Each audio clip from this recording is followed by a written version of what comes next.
Assalomu alaykum, hurmatli obunachilar, chorva ishqibozlari. Hurmatli obunachilar, shu videomizga bir like bosib, obuna bo'lib sizdan iltimos etib qolamiz. Shu videomizni ko'rdingizmi, обязательно bir dona like bosinglar. Poddeşka etib, qo'ldan qo'llab qo'ysangizlar, xudo xolasa yana manfaatli, chiroyli videolarni chiqarib boramiz izini, xudo xolasa.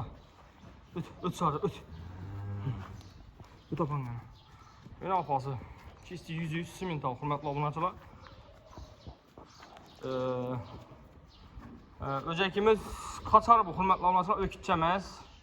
Videonun başında aytıb ketəmiz. Adresə gəlsək, adres Ürgənç Tümən, Pitissa, yəni Çat Köpür də baytadı. Komsomol 1-ci briqadada.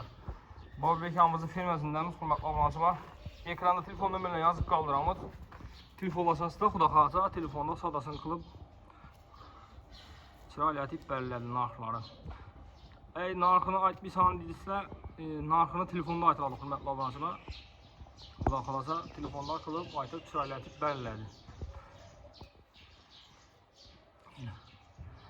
Heç kommentlərə gərəkməydi hürmetli olmasına. Çisti %100 ak tumşuq, ak küprik, stakan tuyak, şalpan kulak. Tuxum kəllə, zavatskoy kələki buladılar. Hürmetli olmasına, zavatskoy kələki buladı. Zavatskoy.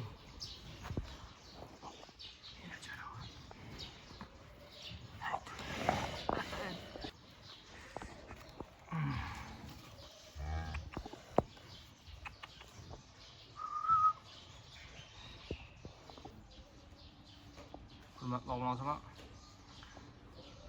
like'larni bosib, obuna bo'lib qo'yinglar. Xudo xolasa manfaatli chiroyli videolarni chiqarib boramiz qo'ldan kelincha. Sizlar shu like'larni bosib poddeşka etib tursangiz bo'ldi.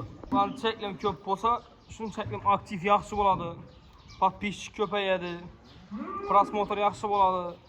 Hurmatli obunachilar, sizlar shu like'larni bosib poddeşka etib tursangiz bo'ldi. Doğganni 2 sutcha bo'ldi buni, hurmatli obunachilar, 2 sutchalik o'zak bu.